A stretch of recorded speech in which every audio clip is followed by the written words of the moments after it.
Hello, good morning. It's me, Sheila Magia. So for today's video, I'm gonna discuss about the chapter 9 technological trends in tourism and hospitality industry. So my subtopic is all about chatbots and virtual reality. So chatbot Chatbot is a technology that assists guests and customers in the hospitality industry. It can respond to questions, provide information, and save time for front desk staff by answering frequently asked questions. So, example lang niya kay kanang bitaw mga hotel bookings, website, mura siya og kanang mura siya AI pero ang nakalahi lang niya kay kanang in a manner bitaw siya mumumu. Example kung naka-question kay in a manner siya mutubag pod mura siya kanang gi unsa may kanang mura siya kanang gi kuan na daan ba mura gi di ko kuan sa kana bitaw mura gi kana bitaw gi kanang nag-set up na siya daan ba kung unsa ano yung chat kay mo pud iyang tubag like inana bitaw nalimot ko sa term. Then, kanang example po danan kay kanang bitong mga travel agency kung namon mga pangutana kay iya po matubag og tarong. Basta ay mo to siya. Then next is there are two kinds of chatbots. So, ang una is ang role based. Please go down, Trina.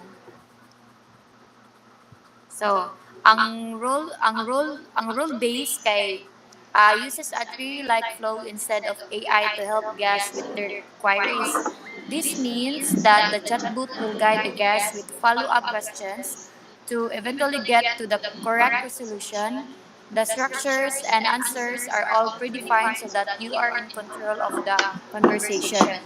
So, as you can see in the picture, kanang ang nakakuan dira kay mura bitaw kanang nana kay murag nay question sa ubos niya magpili na lang ka kung sa imong mga pangutana sa example kung sa hotel namo kung nakay mga pangutana ka pila ang rate sa amoa kanang makabutang na didto unsa nya kung imo tong pusliton mo ditso po na siya og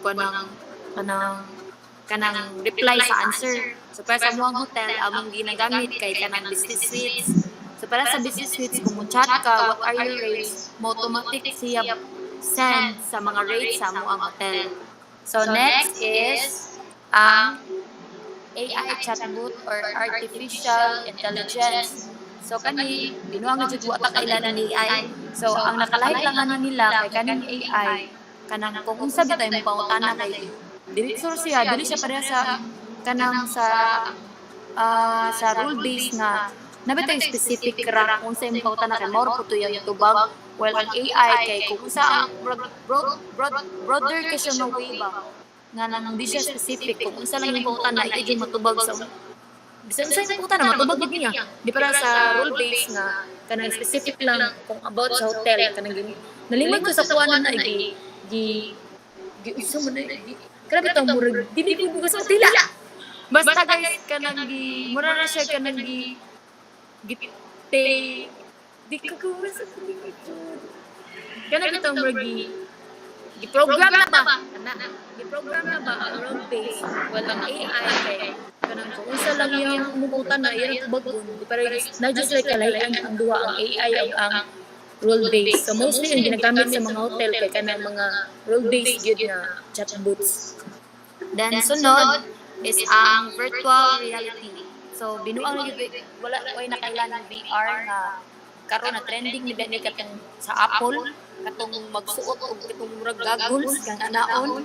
So kato siya usa to siya ka sample sa virtual reality kanang bitaw murag magsulog lang kato mura na makita na nimo ang wato Gmail grabe to kanang grabe ka high tech ni jud ba kay mura na naa sa lain bitaw nga world.